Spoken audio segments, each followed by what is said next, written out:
Hello everyone, आज के इस सेशन में हम क्लास 8 साइंस के चैप्टर कंबशन एंड फ्लेम का एक और इंटरेस्टिंग टॉपिक डिस्कस करेंगे and that is types of combustion. Previous session में हमने समझा था कि हम फायर को कंट्रोल कैसे कर सकते हैं और इसके 3 पॉसिबल मेथड्स को हमने डिस्कस किया था। फर्स्ट पॉसिबल मेथड ये था कि अगर हम फ्यूल या कंबस्टिबल सब्सटेंस को वहाँ से जहाँ पर आग लगी हुई है हटा लेंगे तो अपने आप कंबशन की प्रोसेस रुक जाएगी, और अगर कंबशन की प्रोसेस रुक गई तो फायर को हम कंट्रोल कर सकते हैं। क्यों? क्योंकि इसके लिए मैंने आपको समझाया था कि किसी भी फ्यूल या कंबस्टिबल सब्सटेंस के कंबशन के कारण ही फायर प्रोड्यूस होती है। तो अगर हम फ्यूल को ही हटा लेंगे तो कंबशन की प्रोसेस रुक जाएगी, और अगर कंबशन की प्रोसेस रुक गई तो फायर को कंट्रोल करना हमारे लिए हो जाएगा बहुत ज़्यादा आसान।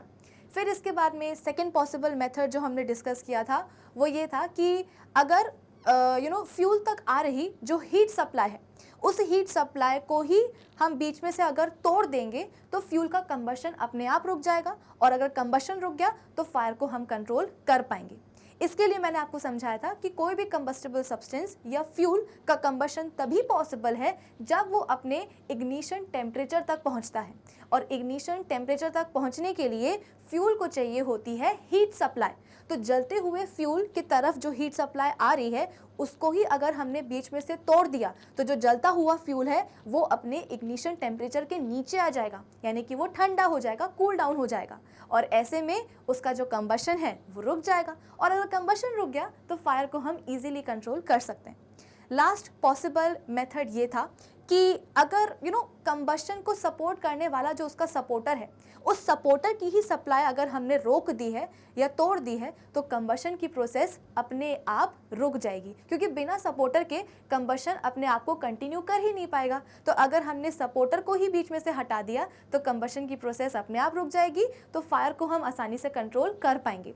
इसके लिए मैंने आपको बताया था कि जो कंबशन की प्रोसेस जो होती है, किसी भी फ्यूल के कंबशन की प्रोसेस, उसको हमारी एटमॉस्फेयर में प्रेजेंट जो एयर है, and to be more specific air में भी प्रेजेंट जो ऑक्सीजन गैस है, यही ऑक्सीजन गैस किसी भी फ्यूल के कंबशन को सपोर्ट करती है। तो जलते हुए फ्यूल की तरफ एयर या ऑक्सीजन की जो सप्लाई आ रही है उस सप्लाई को ही अगर हम तोड़ देंगे तो बिना उस सपोर्टर के कंबशन, फ्यूल का कंबशन आगे प्रोसीड नहीं कर पाएगा, यानी कि कंबशन की प्रोसेस वहीं रुक जाएगी, और अगर कंबशन रुक गया तो फायर को कंट्रोल हम कर सकते हैं।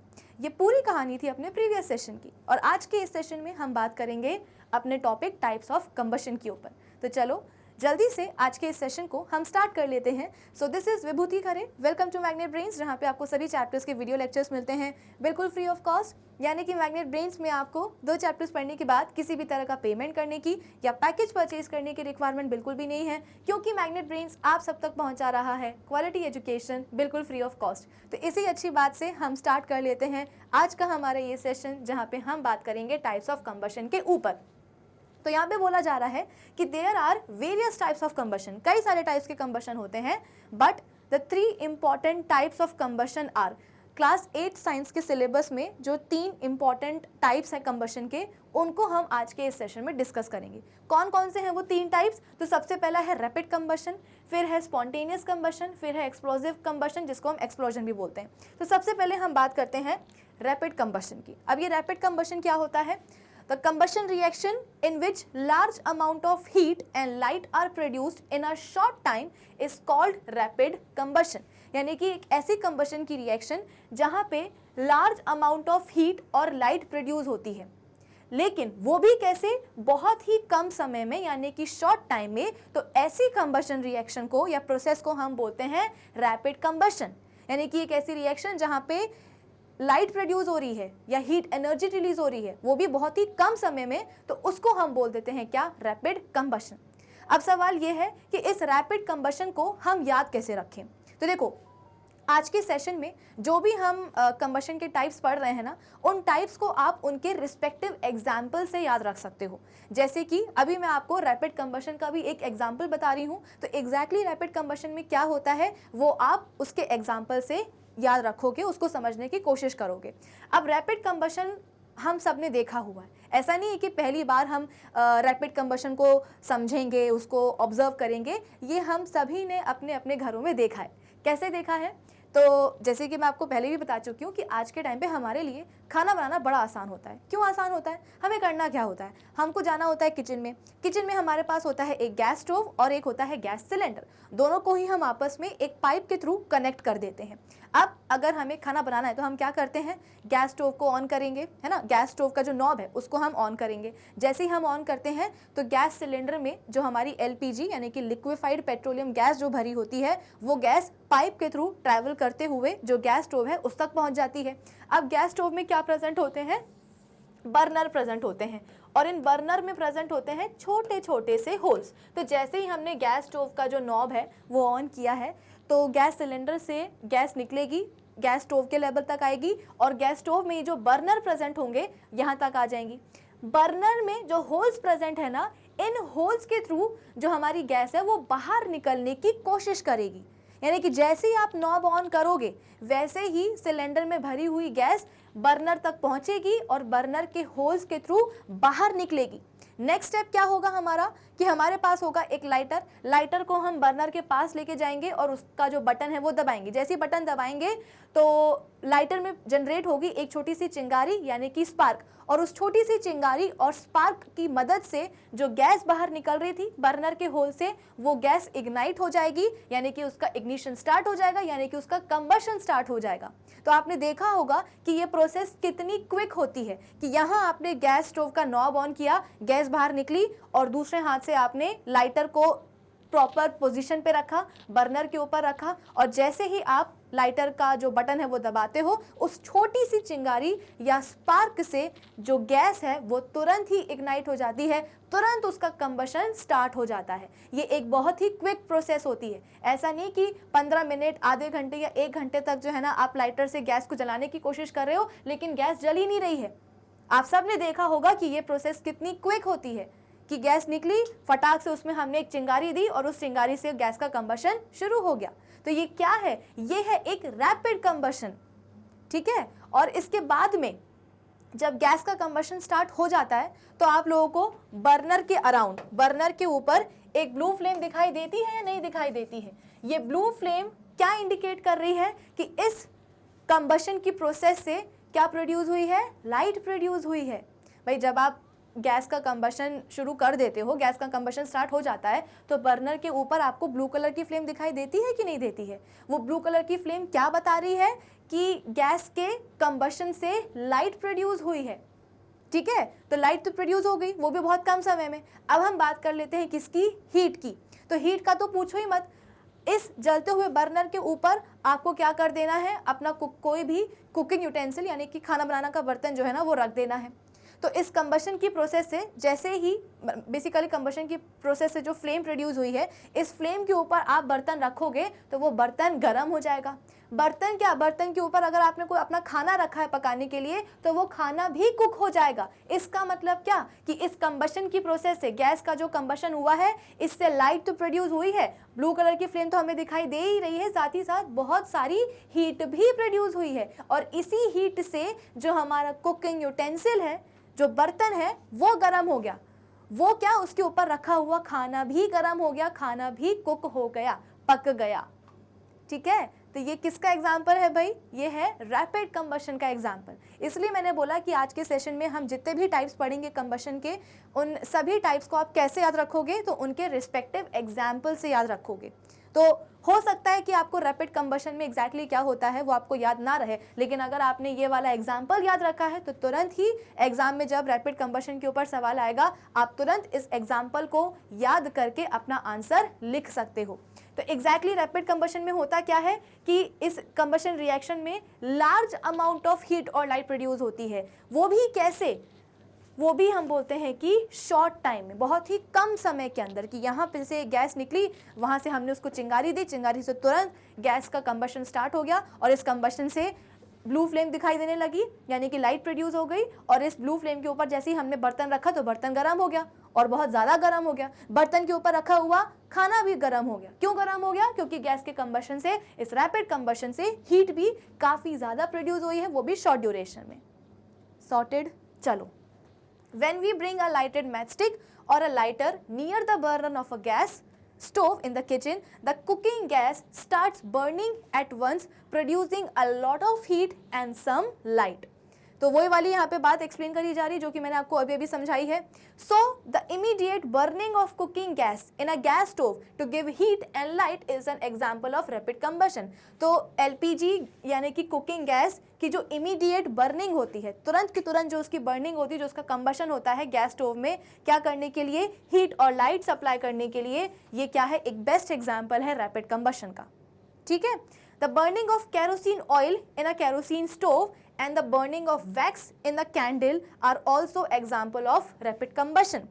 दो और एग्जाम्पल दिए गए हैं यहाँ पे रैपिड कंबशन के कि केरोसिन स्टोव में जो केरोसिन ऑयल की बर्निंग होती है वो भी एक रैपिड कंबशन है, और कैंडल में जो उसकी मोम होती है, जो वैक्स होती है, उसकी जो बर्निंग है वो भी एक रैपिड कंबशन का ही एग्जाम्पल है. तो 3 एग्जाम्पल मैंने आपको बता दिए. तीनों में से जो अच्छा लगे आपको एग्जाम्पल वो याद रख लो, और उससे रैपिड कंबशन में एग्जैक्टली क्या होता है वो आप समझ सकते हो.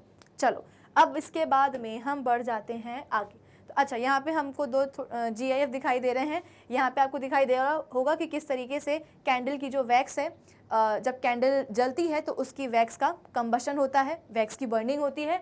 और यहाँ पे जैसे कि मैं आपको बता रही थी कि जैसे ही बर्नर से गैस निकलती है और उसको जाकर के हम इग्नाइट करते हैं लाइटर या मैचस्टिक की हेल्प से, तो देखो जो कुकिंग गैस है यानी कि जो एलपीजी है वो एक ब्रिलियंट ब्लू फ्लेम के साथ जलने लगती है. तो ये ब्लू फ्लेम हमको क्या दिखाई देती है, क्या बताती है, क्या इंडिकेट करती है कि जो कुकिंग गैस या एलपीजी का जो कंबशन हो रहा है उससे लाइट प्रोड्यूस हो रही है.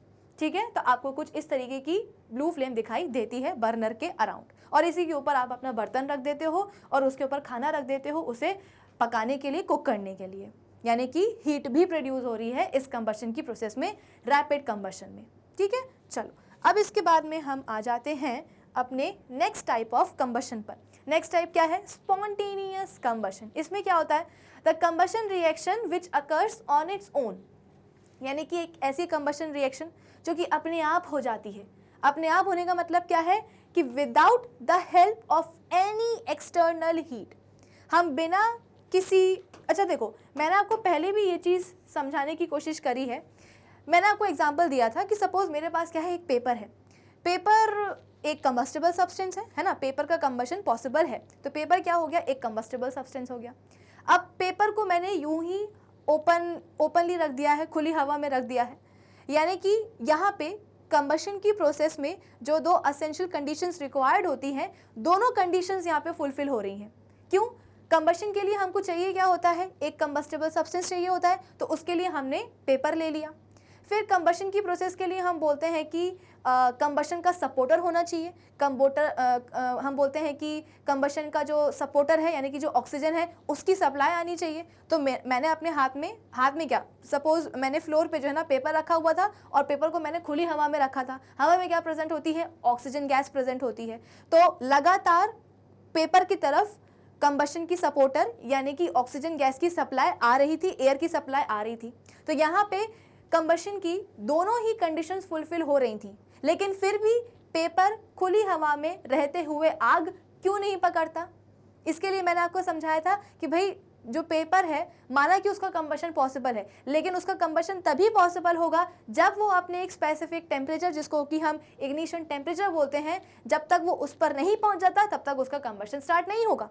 हालांकि दोनों कंडीशंस कंबशन की यहाँ पे फुलफिल हो रही थी. हमारे पास एक कंबस्टेबल सब्सटेंस भी था और उस कंबस्टेबल सब्सटेंस तक लगातार सपोर्टर यानी कि ऑक्सीजन की सप्लाई भी आ रही थी, लेकिन फिर भी सब्सटेंस का कंबशन स्टार्ट नहीं हुआ. क्यों, क्योंकि वो अभी तक अपने इग्निशन टेम्परेचर तक नहीं पहुंचा था. क्यों नहीं पहुंचा था, क्योंकि अभी तक हमने उसको हीट ही सप्लाई नहीं करी थी. तो जब हम पेपर को जलती हुई माचिस की तीली यानी कि जलती हुई मैचस्टिक पेपर के पास लेकर के आएंगे, उस जलती हुई माचिस की तीली से पेपर को क्या करेंगे, एक हीट सप्लाई करेंगे. उस हीट के कारण जो पेपर है वो अपने इग्निशन टेम्परेचर तक पहुंचेगा और वहां पहुंचने के बाद उसका कंबशन स्टार्ट होगा. तो जब तक हम बाहर से एक्सटर्नली पेपर को या कंबस्टेबल सब्सटेंस को हीट सप्लाई नहीं करते हैं, तब तक सब्सटेंस का आप बोल सकते हो कि जो वो सब्सटेंस है वो अपने स्पेसिफिक टेम्परेचर तक नहीं पहुंचता है और उसका कंबशन स्टार्ट नहीं होता है। तो यहाँ से हमने बाहर से एक्सटर्नली हीट सप्लाई करी थी, लेकिन आज के सेशन में हम एक ऐसा टाइप पढ़ेंगे कंबशन का जहाँ पर हम ये ऑब्जर्व करेंगे कि हमने तो बाहर से हीट सप्लाई करी ही नहीं थी, उसके बावजूद जो कंबस्टिबल सब्सटेंस है वो हवा में रहते हुए आग पकड़ लेता है, और इसी को हम बोलते हैं क्या, स्पॉन्टेनियस कंबशन। देखो ना यहाँ पे लिखा तो हुआ है कि the combustion reaction which occurs on its own, खुद ही से हो जाती है। खुद से हो जाने का मतलब क्या है कि हमने कोई भी एक्सटर्नल हीट सप्लाई नहीं करी है, हमने सब्सटेंस को कोई भी एक्सटर्नल हीट की हेल्प नहीं करी है, नहीं दी थी, उसके बावजूद वो सब्सटेंस जलने लगता है, उसका कंबशन स्टार्ट हो जाता है। उसे हम कह देते हैं क्या, स्पॉन्टेनियस कंबशन, की अपने आप हो गई, हमने कुछ नहीं किया लेकिन वो चीज अपने आप हो गई। In spontaneous combustion the substance suddenly bursts into flames and start burning, कि अचानक से, स्पॉन्टेनियस कंबशन में हम बोलते हैं कि अचानक से जो सब्सटेंस है वो फ्लेम्स के साथ जो है ना उसमें आग पकड़ जाती है और वो जलने लगता है, इवन विदाउट बीइंग हीटेड, हमने गर्म नहीं किया होता है, हमने कोई एक्सटर्नल हीट सप्लाई की हेल्प नहीं दी होती है सब्सटेंस को, इसके बावजूद वो फ्लेम्स के साथ बर्न होने लगता है, जलने लगता है। The spontaneous combustion takes place at room temperature, और गजब की बात क्या है कि स्पॉन्टेनियस कंबशन जो है रूम टेम्परेचर पर ही हो जाता है, मतलब यूं ही कमरे में रूम टेम्परेचर पे एक जो है ना सब्सटेंस रखा हुआ है, कंबस्टेबल सब्सटेंस, और वो पड़े पड़े उसमें आग पकड़ लेती है अचानक से।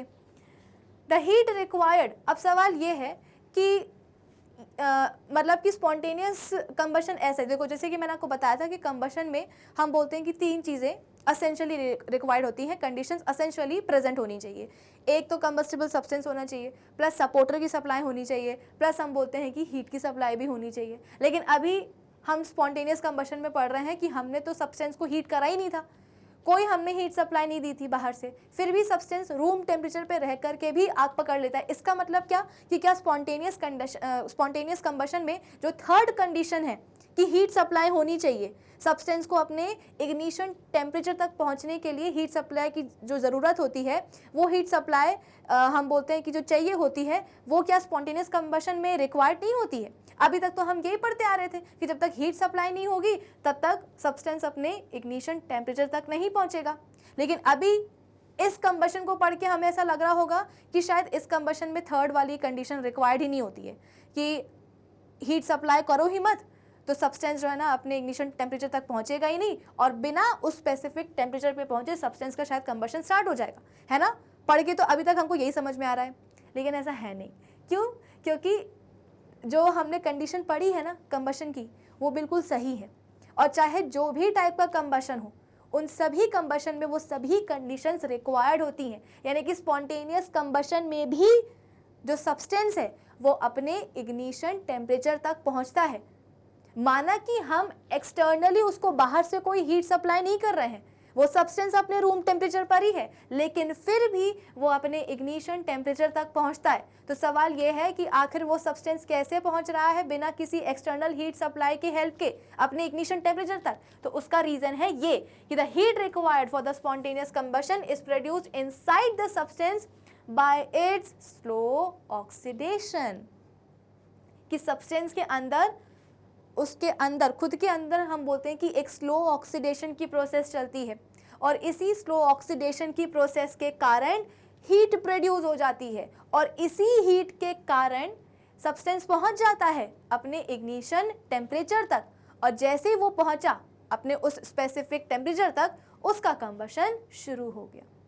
तो माना हमने बाहर से सप्लाई नहीं करी थी, इसलिए हमें उम्मीद नहीं थी कि सब्सटेंस का जो है ना कंबशन शुरू हो जाएगा, लेकिन सब्सटेंस के खुद के अंदर ऑक्सीडेशन की प्रोसेस हुई, स्लो ऑक्सीडेशन की प्रोसेस हुई, जिसके कारण थोड़ी बहुत हीट प्रोड्यूस हो गई, और इसी हीट के हेल्प से सब्सटेंस पहुंच गया कहाँ, अपने आईटी तक। आईटी मतलब कि इग्निशन टेम्परेचर तक, और वहाँ पहुँच करके फिर कंबशन तो उसका स्टार्ट होना ही होना है। तो ऐसा नहीं है कि स्पॉन्टेनियस कंबशन अपने आप हो जा रहा है, सडनली हो जा रहा है। इसका मतलब यहाँ पे जो है ना हीट सप्लाई वाली कंडीशन एप्लीकेबल नहीं है। नहीं, आप जो भी टाइप का पढ़ोगे कंबशन का, उन सभी टाइप्स में जो हमने 3 कंडीशंस पढ़ी है ना कंबशन की, वो सभी की सभी कंडीशंस एप्लीकेबल होंगी। किसी में भी आप एक कंडीशन को गायब नहीं कर सकते हो, ठीक है। अच्छा, एक चीज़ और है, ये जो कंबशन की प्रोसेस होती है ना, इसको भी हम बोलते हैं कि ये एक ऑक्सीडेशन प्रोसेस है। क्यों? जब आप हायर क्लासेस में जाओगे तो आप इस चीज़ को और समझोगे कि 2 टाइप की रिएक्शंस चलती हैं केमिस्ट्री में, एक होती है ऑक्सीडेशन रिएक्शन, एक होती है रिडक्शन रिएक्शन, है ना। अभी के लिए हम बात करते हैं ऑक्सीडेशन रिएक्शन की, कि ये एक ऐसी रिएक्शन है जहाँ पे ऑक्सीजन का एडिशन हो जाता है, सब्सटेंस में ऑक्सीजन का एडिशन हो जाता है। तो आप याद करो कंबशन की जब मैंने आपको डेफिनेशन बताई थी, क्या समझाया था मैंने उसमें आपको, कि किसी भी सब्सटेंस को जब हम एयर में बर्न करते हैं तो एयर में प्रेजेंट जो ऑक्सीजन गैस है, वो ऑक्सीजन गैस सब्सटेंस के साथ जाकर के रिएक्ट कर जाती है, ठीक है। तो यहाँ पे हुआ क्या, ऑक्सीजन गैस जो कि एयर में प्रेजेंट थी, वो सब्सटेंस से के साथ जाकर के जुड़ गई, यानी कि सब्सटेंस में ऑक्सीजन का एडिशन हुआ है, और ऑक्सीजन के एडिशन को ही हम क्या कहते हैं, ऑक्सीडेशन कहते हैं, ठीक है। तो आप ये समझ सकते हो या ये बोल सकते हो कि जो हमारे कंबशन की प्रोसेस होती है वो क्या है, एक ऑक्सीडेशन रिएक्शन है। तो जैसे कि मैंने आपको समझाया कि भाई जब भी कंबशन की प्रोसेस होती है, यानी कि किसी भी सब्सटेंस में ऑक्सीजन आकर के चिपक जाती है तो एनर्जी प्रोड्यूस होती है। एनर्जी रिलीज कैसे होती है, तो हीट के फॉर्म में और लाइट के फॉर्म में। तो यहाँ पे एग्जैक्टली क्या हुआ, तो यहाँ पे आप बोल सकते हो कि सब्सटेंस के अंदर उसका खुद का स्लो ऑक्सीडेशन हुआ। ऑक्सीडेशन का मतलब क्या है, कि एडिशन ऑफ ऑक्सीजन।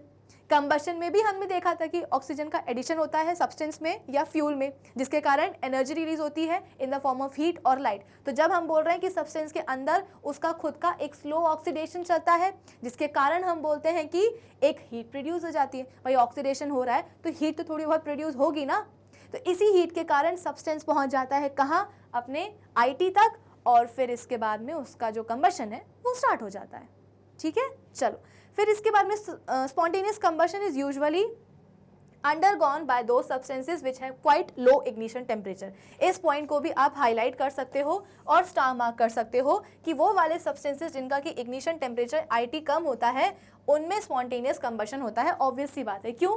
क्योंकि देखो ना, सब्सटेंसेस जो है रूम टेम्परेचर पर रह करके ही आग पकड़ लेते हैं। हमने उनको बाहर से कोई भी हीट सप्लाई नहीं प्रोवाइड करी है।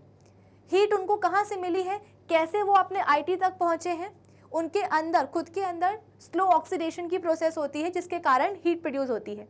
और हीट भी कोई बहुत ज़्यादा प्रोड्यूस नहीं होती है, थोड़ी बहुत ही होती है। ये थोड़ी बहुत हीट ही सफिशेंट होती है, इनफ होती है कि वो सब्सटेंस जो है ना कहाँ पहुँच जाए, अपने आईटी तक पहुँच जाए। तो ऑब्वियस सी बात है कि सब्सटेंस का जो आईटी है, यानी कि उसका जो इग्निशन टेम्परेचर है, वो क्या होगा, काफ़ी कम होगा। इसलिए स्मॉल अमाउंट ऑफ हीट जो कि खुद के ऑक्सीडेशन के कारण प्रोड्यूस हो रही है, वो स्मॉल अमाउंट ऑफ हीट ही काफ़ी होती है कि वो सब्सटेंस को उसके आईटी तक, इग्निशन टेम्परेचर तक पहुंचा दे, ठीक है। तो वो वाले सब्सटेंसेस जिनका लो आईटी होता है, उनका ही स्पॉन्टेनियस कंबशन होता है। बेस्ट एग्जाम्पल क्या है, जैसे कि मैंने आपको बताया कि जो भी हम कंबशन पढ़ेंगे आज के सेशन में, उनको आप एग्जाम्पल्स के फॉर्म में याद रख सकते हो। तो बेस्ट एग्जाम्पल है वाइट फॉस्फोरस का, ठीक है। इसकी एक इमेज देख लो, ये है क्या, वाइट फॉस्फोरस। वाइट फॉस्फोरस को हम रूम पे रखते हैं और अचानक ही जो वाइट फॉस्फोरस है वो फ्लेम्स के साथ जो है उसका कंबशन स्टार्ट हो जाता है, फ्लेम्स के साथ वो जलने लगता है। तो ये वाइट फॉस्फोरस हमने रखा था, देखो कुछ इस तरीके से, और उसमें देखो कितने जल्दी आग पकड़ गई, ठीक है। फिर इसके बाद में white phosphorus is a substance which undergoes spontaneous combustion. In other words, white phosphorus burns in the air at room temperature. Room temperature पर रहते हुए ही व्हाइट फॉस्फोरस में आग लग जाती है। हमने कुछ करा नहीं था, व्हाइट फॉस्फोरस को हमने बस रूम टेम्परेचर पे ला करके रखा हुआ था और उतने में ही उसमें अचानक से आग पकड़ ली। So if we keep a piece of white phosphorus in a china dish, we will see that it catches fire by itself and starts burning without being heated. The burning of white phosphorus on its own at room temperature is an example of spontaneous combustion. The heat required to start this spontaneous combustion is produced internally by the slow oxidation of phosphorus in the air.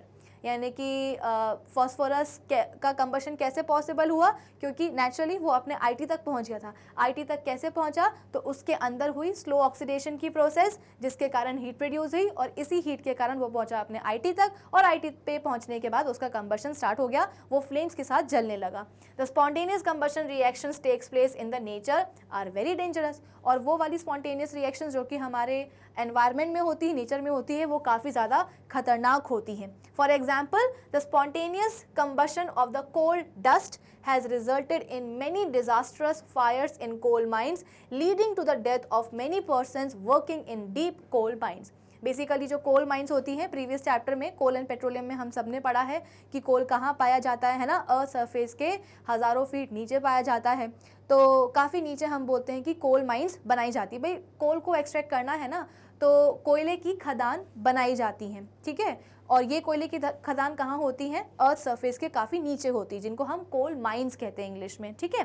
तो यहाँ पे क्या होता है, coal mines में कोल dust का formation होता है, और कोल डस्ट भी आप बोल सकते हो कि उसमें स्पॉन्टेनियस कंबशन हो जाता है। जैसे कि वाइट फॉस्फोरस में हमने देखा कि हमने एक चाइना डिश में वाइट फॉस्फोरस लिया था और उसको रूम टेम्परेचर पे ला करके रख दिया था, उतने में ही उसमें आग पकड़ ली। सिमिलरली कोल डस्ट के साथ भी यही होता है कि कोल डस्ट को भी अगर हमने रूम टेम्परेचर पे रखा है तो उस टेम्परेचर पर रहते हुए कोल डस्ट में आग पकड़ सकती है, और वो क्या होगा, एक स्पॉन्टेनियस कंबशन होगा। इस स्पॉन्टेनियस कंबशन में हीट प्रोड्यूस होगी, लाइट प्रोड्यूस होगी, जिसके कारण कोल माइंस में काम करने वाले जो वर्कर्स होते हैं उनके बेसिकली उनकी डेथ पॉसिबल है, वो अपनी जान गंवा देते हैं। क्यों? क्योंकि ये काफ़ी डिज़ास्ट्रस फायर होती है, जो कि कोल डस्ट में जो लगती है वो काफ़ी डिज़ास्ट्रस होती है, काफ़ी ज़्यादा नुकसान पहुंचाती है, ठीक है। तो ये दो एग्जांपल्स हैं, कोल डस्ट का और वाइट फॉस्फोरस का, जो कि स्पॉन्टेनियस कंबशन के हैं, तो आपको इसे याद रखना है। चलो अब इसके बाद में हम बात करते हैं किसकी, नेक्स्ट एग्जाम्पल भी है एक, forest fire can also be started by spontaneous combustion. अच्छा, एक और एग्जाम्पल आ गया स्पॉन्टेनियस रिएक्शन का, जंगलों में जो आग लग जाती है उसकी यहाँ पे बात हो रही है। Sometimes due to the heat of the sun और due to the spark of lightning from the sky, spontaneous combustion of straw and forest wood takes place leading to forest fire। Forest fire के बारे में हमने अपने previous session में भी बात करी है, ठीक है। यहाँ पे भी बोला जा रहा है कि कई बार जैसे कि मैंने आपको पहले भी बताया था कि जंगलों में आग के जो किस्से हैं, जो एक्सीडेंट हैं, वो आपको हर मौसम में सुनाई नहीं देते हैं। मोस्टली जब बहुत ज़्यादा गर्मी का मौसम होता है, जब टेम्परेचर बहुत ज़्यादा ही बढ़ जाता है, उस समय आपको जंगलों में आग के एक्सीडेंट सुनाई देते हैं, ठीक है। तो एक तो रीज़न ये हो गया कि सन से जो निकलने वाली हीट है, जो गर्माहट है, उसके कारण जंगलों में जो सूखी घास पड़ी होती है, ड्राई ग्रास जो होती है, वो अपने इग्निशन टेम्परेचर तक पहुंच जाती है। बेसिकली हुआ क्या, घास काफ़ी सूखी हुई थी, जिसके कारण उसका जो इग्निशन टेम्परेचर है ना, जिसका आईटी जो है सूखी हुई घास का, वो काफ़ी कम था। आई होप इतना समझ में आ रहा हो सबको कि जंगलों में जो घास फूस सूख जाती है, उस सूखी हुई घास फूस का, ग्रास का जो इग्निशन टेम्परेचर है वो काफ़ी कम हो जाता है। अब गर्मियों का मौसम है, तेज़ धूप पड़ रही है, बहुत ज़्यादा गर्मी है, बहुत ज़्यादा टेम्परेचर है, जिसके कारण हीट से आने वाली, सन से आने वाली जो हीट है, इस हीट के कारण जो सूखी हुई घास है वो अपने आईटी तक पहुंच जाती है, ठीक है। सन से निकलने वाली जो हीट है, उस हीट के कारण सूखी हुई घास, जिसका कि आईटी कम है, वो सूखी हुई घास अपने आईटी तक पहुंच जाती है, और अगर वो अपने इग्निशन टेम्परेचर तक पहुंच गई तो उसका कंबशन स्टार्ट हो जाएगा। तो जंगलों में आग की शुरुआत कहाँ से होती है, सूखी घास से होती है, ड्राई ग्रास से होती है। फिर धीरे धीरे धीरे धीरे ये जो आग है वो हरे छोटे मोटे जो पौधे होते हैं, जो झाड़ वगैरह होते हैं, उनमें आग लग जाती है। फिर झाड़ से जो ट्रीज़ वगैरह जो होते हैं उनमें आग पकड़ जाती है। तो धीरे धीरे धीरे धीरे हम बोलते हैं कि जंगल का एक बहुत बड़ा एरिया, एक बहुत बड़ा पोर्शन आग की चपेट में आ जाता है ना। तो यहाँ पे बोला जा रहा है एक रीज़न क्या हो गया कि सन से आने वाली जो हीट है उसके कारण आग लग गई फॉरेस्ट में, या फिर हम बोलते हैं कि स्काई में जो लाइटनिंग की प्रोसेस होती है, जो बिजली वगैरह चमकती है, तो उसकी जो स्पार्क है, बिजली की जो स्पार्क है, उस स्पार्क के कारण, छोटी सी चिंगारी के कारण जो सूखी घास फूस है उसमें आग लग जाती है। और अगर उसमें आग लग गई तो फिर हरे पेड़, हरे पौधे, उन सब में भी आग पकड़ जाती है। तो ये दोनों भी क्या है, बेसिकली जंगलों में जो आग लगती है वो भी एक स्पॉन्टेनियस कंबशन का ही एग्जांपल है of straw and forest wood takes place leading to forest fires. ठीक है, most of the forest fires, अच्छा जैसे कि मैंने आपको बताया कि छोटी सी चिंगारी और सन से आने वाली जो हीट है उसके कारण ही सूखी हुई घास, जो ड्राई ग्रास जिसको हम स्ट्रॉ कहते हैं, वो अपने आईटी तक पहुंच जाती है। तो ये क्या है, ये हुआ एक स्पॉन्टेनियस कंबशन का एग्जाम्पल। तो यहाँ पे हमने जानबूझकर इंटेंशनली जो सूखी हुई घास फूस है उसको हमने हीट सप्लाई नहीं करी थी, लेकिन अपने आप जो वो घास है वो जलने लगी। क्यों जलने लगी? क्योंकि वो सूखी हुई थी, उसका आईटी कम था और सन से आने वाली जो हीट थी वो हीट काफ़ी थी उस सूखी हुई ग्रास को कि वो उसके इग्निशन टेम्परेचर तक पहुंच जाए, और जैसे ये टेम्परेचर आया उसका कंबशन स्टार्ट हो गया। तो ये क्या है, एक स्पॉन्टेनियस कंबशन है कि हमने नहीं करा था, अपने आप वो चीज़ हो गई। Most of the forest fires are however caused due to the carelessness of human beings. Naturally जो जंगलों में आग लगती है तो वो तो उसमें हमारा कोई कसूर नहीं होता है, कोई हमारी गलती नहीं होती है, लेकिन कई बार ह्यूमन बींग्स की जो लापरवाही है, जो केयरलेसनेस है, उसके कारण भी जंगलों में आग लगती है। क्यों, कैसे? तो when human beings basically forest में विजिट करने जाते हैं, पिकनिक मनाने जाते हैं, तो वो अपने पीछे बर्निंग कैंप फायर यानी कि जलते हुए कैंप फायर को छोड़ देते हैं। सिगरेट को पी करके जो छोटे छोटे सिगरेट बर्ड्स होते हैं वो जो है ना जंगलों में छोड़ करके आ जाते हैं बिना उनको प्रॉपरली बुझाए। तो हमने क्या किया, हम तो पिकनिक मनाने गए थे और बढ़िया हमने पिकनिक मनाई, और जब जाने का टाइम आया तो कैंप फायर को जो है ना बिना प्रॉपरली बुझाए हम चले आए, सिगरेट बर्ड्स को बिना प्रॉपरली बुझाए हम जंगल से बाहर निकल आए। अब वो सिगरेट बर्ड की जो हीट होगी या जो कैंप फायर की जो हीट होगी उसके कारण जो घास फूस होगी वो आग पकड़ लेगी और इसके कारण जंगलों में आग लग जाएगी। तो बोला जाता है कि it is therefore important that burning cigarette buds etcetera are not thrown in the forest, है ना, सिगरेट बर्ड्स को फॉरेस्ट में थ्रो करने की क्या ज़रूरत है भाई।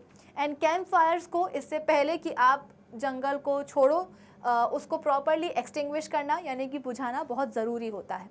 तो जंगल में जाने के लिए और पिकनिक मनाने के लिए कोई मना नहीं कर रहा है, लेकिन सावधानी से जाना चाहिए, वरना क्या होगा, हमारी केयरलेसनेस के कारण जंगलों में आग लग जाती है और उससे काफ़ी ज़्यादा डैमेज पहुंचता है। पेड़ों को तो पहुंचता ही है, इसके अलावा जो वाइल्ड लाइफ होती है, जो बेचारे जंगली जानवर होते हैं वो भी जल जाते हैं और कई बार तो जल के मर जाते हैं, क्योंकि ऑब्वियस सी बात है जंगली जानवर तो फॉरेस्ट में ही रहेंगे ना, और उनके नेचुरल हैबिटेट में आग लग जाएगी तो उनको भी डैमेज पहुँचता है। ठीक है, चलो अब इसके बाद में लास्ट थर्ड टाइप का हम कंबशन देख लेते हैं, जो कि है एक्सप्लोसिव कंबशन या जिसको हम एक्सप्लोजन भी बोलते हैं। A very fast combustion reaction in which a large amount of heat, light and sound are produced is called explosive combustion या explosion। तो ये एक ऐसा combustion है जिसमें कि combustion reaction बहुत ही ज़्यादा तेज़ी के साथ होती है, और इस combustion reaction में heat produce होती है, काफ़ी ज़्यादा light produce होती है, और एक मज़ेदार बात क्या है कि इसमें साउंड भी प्रोड्यूस होती है। तो हीट और लाइट तो हम कई बार कई सेशन से पढ़ते आ रहे हैं कि कंबशन की प्रोसेस होगी तो एनर्जी रिलीज होगी, energy in the form of heat और लाइट, लेकिन इस वाले कंबशन में हम बोल रहे हैं, एक्सप्लोजन में हम बोल रहे हैं कि हीट और लाइट तो रिलीज होगी ही, साथ ही साथ साउंड भी प्रोड्यूस होती है। So the large amount of gases is release quickly in an explosive combustion. जब इस तरह का कंबशन होता है तो काफ़ी ज़्यादा अमाउंट की जो गैस है वो रिलीज होती है। It is the rapid expansion of these gases which causes a loud sound। जैसे कि मैंने आपको बताया कि इस टाइप के कंबशन में काफ़ी ज़्यादा तेज़ आवाज़ भी आती है। तो हीट और लाइट तो हम बहुत पहले से देखते आ रहे हैं कि कंबशन में होगा ही, हीट निकलेगी, लाइट निकलेगी, लेकिन आखिर ये साउंड क्यों निकल रहा है? क्योंकि जब इस तरह का कंबशन की प्रोसेस होती है तो लार्ज अमाउंट में गैसेज रिलीज होती है, तो इन गैसेज का रैपिड एक्सपेंशन हो जाता है, यानी कि ये गैसेज तेज़ी के साथ बढ़ती हैं, यहाँ वहाँ मूव करने की कोशिश करती हैं, जिसके कारण एक बहुत ही लाउड साउंड प्रोड्यूस होती है। तो हम बोलते हैं कि एक क्या हुआ है, तेज़ धमाका हुआ है, यानी कि एक्सप्लोजन हुआ है। ठीक है, चलो, तो ये जो कंबशन की प्रोसेस है ये एक ऐसा टाइप है कि जिसको हमने ऑलरेडी देखा हुआ है। कहाँ देखा हुआ है? हर साल दिवाली पे देखते हैं, दशहरा पे देखते हैं, न्यू ईयर पे देखते हैं, और वो है क्या, हमारे फटाके। तो हमारे जो क्रैकर्स होते हैं, फायर क्रैकर्स होते हैं, जब भी हम उनको जलाते हैं तो आपने देखा होगा काफ़ी सुंदर सुंदर लाइट निकल के आती है ना, red, yellow, purple, green, colourful lights निकलती हैं और काफ़ी ज़्यादा हीट भी प्रोड्यूस होती है फटाकों को जलाने पर। तो लाइट और हीट तो निकलेगी ही, साथ ही साथ तेज़ आवाज़ भी निकलती है। इसलिए मैंने आपको पहले ही बता दिया था कि आज की सेशन में हम जितने भी टाइप्स पढ़ेंगे उन सभी टाइप्स को आप उनके रिस्पेक्टिव एग्जाम्पल से याद रखोगे। तो देखो, ऐसा नहीं है कि रैपिड कंबशन हमने पहले देखा नहीं था, देखा था भाई, डेली देखते हैं अपने घरों में। तो रैपिड कंबशन का बेस्ट एग्जाम्पल क्या है? जो हमारी जो कुकिंग गैस है उसका कंबशन। इसके अलावा जो स्पॉन्टेनियस कंबशन है उसके लिए, हाँ, स्पॉन्टेनियस कंबशन आप लोगों ने नहीं देखा होगा, लेकिन एग्जाम्पल से याद रखोगे। फॉरेस्ट फायर हो गया, वाइट फॉस्फोरस का कंबशन हो गया, और थर्ड हमने क्या पढ़ा था? जो कोल डस्ट होती है उसका कंबशन, ठीक है। और थर्ड जो हम पढ़ रहे हैं एक्सप्लोजन वाला पॉइंट, तो इसमें हम बोल रहे हैं कि काफ़ी ज़्यादा अमाउंट में हीट, लाइट प्रोड्यूस होती है, साउंड प्रोड्यूस होती है, और वो भी कैसे? बहुत ही तेज़ी के साथ। तो इसका बेस्ट एग्जांपल क्या है? दिवाली वाले हमारे फटाके, कि जैसे ही हमारे पास सामने एक अनार पड़ा हुआ है, अनार के पास लेकर के गए हैं हम क्या? जलती हुई फूलझड़ी।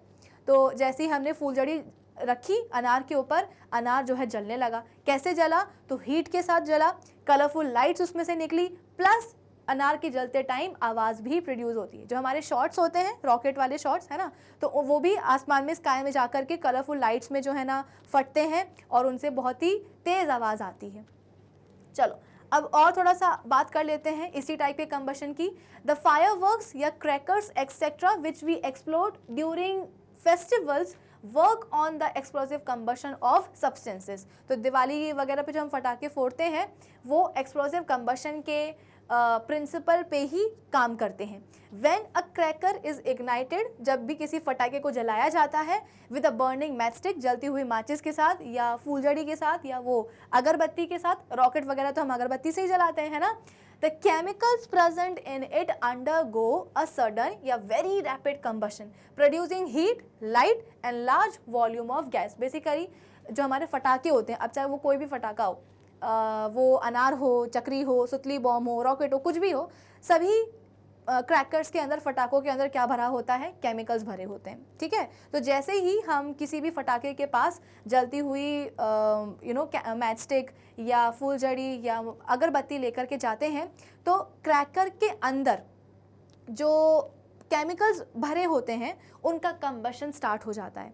भैया आप कर क्या रहे हो? आप सपोज एक जलती हुई फूलझड़ी लेकर के गए हो अनार के पास, तो उस जलती हुई फूलझड़ी के कारण एक हीट सप्लाई कर रहे हो आप क्रैकर को, क्रैकर के अंदर जो केमिकल्स प्रेजेंट हैं उनको। तो उस हीट के कारण जो केमिकल्स होंगे वो अपने रिस्पेक्टिव इग्निशन टेम्परेचर तक पहुंच जाते हैं और उस तक पहुंचने के बाद उनका कंबशन शुरू हो जाता है। तो बेसिकली केमिकल्स भरे होते हैं क्रैकर्स के अंदर, फटाकों के अंदर, और उन केमिकल्स का जो है कंबशन शुरू हो जाता है, जिसके कारण हीट प्रोड्यूस होती है, लाइट प्रोड्यूस होती है और काफ़ी ज़्यादा गैसेस प्रोड्यूस होती हैं। भाई केमिकल्स का कंबशन हो रहा है, केमिकल्स जल रहे हैं, तो गैस तो प्रोड्यूस हो सकती है। तो जब भी फटाकों के अंदर, फटाकों को जब हम जलाते हैं तो केमिकल्स उसके जलते हैं, जलने के कारण, केमिकल्स के बर्निंग के कारण हीट, लाइट और लार्ज अमाउंट में गैसेस निकलती हैं। The gases produced are heated by the heat evolved in the reaction. अब जिस समय केमिकल्स का कंबशन चल रहा होता है उस समय गैसेस तो निकली, और ये जो गैस है ना ये गर्म हो जाती हैं। कैसे गर्म हो जाती हैं? तो भाई जिस समय कंबशन की प्रोसेस चल रही है उस समय केवल गैस थोड़ी ना प्रोड्यूस हुई है, उस समय हीट भी तो प्रोड्यूस हुई है। देखो ना यहाँ पे मैंने बताया ना कि जब फटाकों के अंदर जो भरा हुआ केमिकल्स है उसका कंबशन होता है, जब वो जलता है तो हीट, लाइट और लार्ज वॉल्यूम ऑफ गैसेस निकलती हैं। तो ये जो गैसेस होती है ना, ये इसी हीट के कारण, जो कि केमिकल्स के कंबशन से बनी है, निकली है, ये गैसेस इसी हीट के कारण खुद क्या हो जाती हैं? गर्म हो जाती हैं। तो the gases produced are heated by the heat evolved in the reaction. The hot gases expand rapidly and cause an explosion during a loud producing a loud sound. यानी कि ये जो गैसेस होती है ना, ये गर्म हो जाती हैं हीट के कारण। तो गर्म होने के कारण गैस के जो पार्टिकल्स होते हैं ना उनका टेम्परेचर बढ़ जाता है, वो गर्म हो जाती है, और गर्म होने के कारण गैस के जो पार्टिकल्स होते हैं ना, क्योंकि उनका टेम्परेचर बढ़ गया तो अब वो गैस के पार्टिकल्स तेज़ी के साथ यहाँ वहाँ मूव करने लगते हैं। तो गैस हम बोलते हैं कि बहुत ही रैपिडली एक्सपैंड कर रही है, गैस बहुत ही जल्दी से फैल रही है। और इतने जल्दी से फैलती है कि एक लाउड साउंड प्रोड्यूस हो जाती है। क्या आप इस चीज़ को समझ रहे हो? देखो, जब आप क्लास 9th में जाओगे ना तो सॉलिड, लिक्विड और गैशियस, जो मैटर की जो 3 फिजिकल स्टेट्स होती हैं उनके बारे में आप पढ़ाई करोगे। सॉलिड में देखोगे जो सॉलिड के जो पार्टिकल्स होते हैं वो उनके बीच में एक बहुत ही स्ट्रॉन्ग बॉन्ड बना होता है। तो सॉलिड के जो पार्टिकल्स होते हैं वो एक दूसरे के बहुत पास पास होते हैं। अगर हम बात करेंगे लिक्विड की, तो लिक्विड के जो पार्टिकल्स होते हैं उनके बीच में जगह थोड़ी सी ज़्यादा रहती है, वो इतने पास पास नहीं होते हैं, इसीलिए हमारे लिक्विड्स क्या करते हैं, फ्लो करते हैं, और इसीलिए लिक्विड्स का कोई डेफिनेट शेप भी नहीं होता है। अगर हम बात करते हैं गैसेस की, तो गैसेस के जो पार्टिकल्स होते हैं ना, तो वो तो बहुत ही दूर दूर होते हैं, एक यहाँ होगा तो दूसरा वहाँ होगा। तो यहाँ पे हुआ क्या, फटाकों के अंदर भरे हुए थे केमिकल्स। जैसे ही हम जलती हुई फूलझड़ी या मैचस्टिक लेकर के आए, तो उस जलती हुई मैचस्टिक या फूलझड़ी से जो हीट निकली, उस हीट के कारण फटाकों के अंदर जो केमिकल्स भरे हुए थे, वो जो केमिकल्स हैं वो अपने इग्निशन टेम्परेचर तक पहुंच गए, और वहां पहुंचने के बाद उनका कंबशन स्टार्ट हो गया। इस कंबशन से हीट, लाइट और लार्ज वॉल्यूम ऑफ गैसेस निकली। ये जो गैसेस हैं, ये जो हीट निकली थी कंबशन के दौरान, उस कंबशन की हीट के कारण गैसेस खुद क्या हो गई, गर्म हो गई। अब जैसे ही गैसेस गर्म हुई, गैस के अंदर के जो पार्टिकल्स होंगे वो गर्म हो जाएंगे। भाई गैसेस से गर्म होने का मतलब क्या है कि गैस के अंदर के जो पार्टिकल्स हैं उनका टेम्परेचर बढ़ गया, इतना बढ़ गया कि उनकी स्पीड बढ़ गई, और इतनी स्पीड बढ़ी कि गैस के जो पार्टिकल्स हैं वो यहाँ वहाँ मूव करने लगे, यानी कि जो गैस है वो रैपिडली एक्सपैंड होने लगी। इस रैपिड एक्सपेंशन के कारण एक बहुत ही तेज आवाज़ आती है। सो द एक्सप्लोसिव कंबशन और explosion can also takes place in pressure is ये भी बोला जा रहा है यहाँ पे कि जो एक्सप्लोसिव कंबशन है, जो एक्सप्लोजन है, वो तब भी हो सकता है जब आप क्या करो, क्रैकर के ऊपर एक तेज़ प्रेशर अप्लाई करो। कई बार दिवाली पे हमारे पास कुछ ऐसे फटाके भी होते हैं जिनको कि आग लगाने की ज़रूरत नहीं होती है, उनको हम तेज़ी के साथ ग्राउंड पे हिट करते हैं, ज़मीन पे हिट करते हैं, तो वो उतने में ही फट जाते हैं। तो यहाँ पे ये भी बोला गया है कि जो एक्सप्लोजन वगैरह है, ये एक्सप्लोसिव कंबशन जो है वो कैसे पॉसिबल है कि अगर हम बहुत ही ज़्यादा प्रेशर अप्लाई करेंगे। तो बेसिकली यहाँ पे हमने तीनों ही टाइप के कंबशंस के ऊपर आज डिस्कशन कर लिया है। उम्मीद करती हूँ कि सभी के सभी कंबशंस आपके समझ में आए होंगे। पॉइंट यही है कि बेस्ट तरीका यही है टाइप्स को याद रखने का कि उनके रिस्पेक्टिव एग्जाम्पल्स आप याद रखिएगा। रैपिड वाले का एग्जाम्पल है जो कुकिंग गैस या एलपीजी का जो कंबशन है वो। जो स्पॉन्टेनियस कंबशन है उसका एग्जाम्पल है कि जंगलों में जो आग लग जाती है वो, या कोल डस्ट का जो कंबशन है वो, या जो वाइट फॉस्फोरस का कंबशन है वो।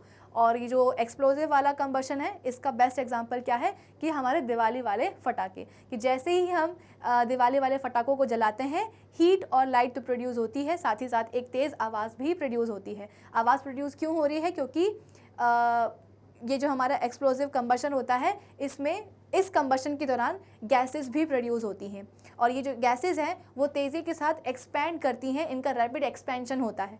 इस रैपिड एक्सपेंशन के कारण ही एक तेज़ आवाज़ प्रोड्यूस होती है। तो हीट, लाइट और साउंड को मत भूलना एक्सप्लोजिव कंबशन में। ठीक है, तो आज के सेशन के लिए बस इतना ही। अब हम मिलेंगे अपने नेक्स्ट सेशन में, और नेक्स्ट सेशन में हम फ्यूल्स के ऊपर डिस्कशन करेंगे। तब तक आप क्या करेंगे, हमारी जो ऑफिशियल वेबसाइट है magnetbrains.com उसे विजिट कर लीजिएगा, जहाँ पे आपको सभी चैप्टर्स के वीडियो लेक्चर्स मिलेंगे प्रॉपर्ली प्लेलिस्ट में अरेंज्ड, साथ ही साथ सभी टॉपिक्स के वहाँ पे आपको होंगे नोट्स भी available. So do visit our official website magnetbrains.com। Till then keep learning with Magnet Brains. Thank you for watching.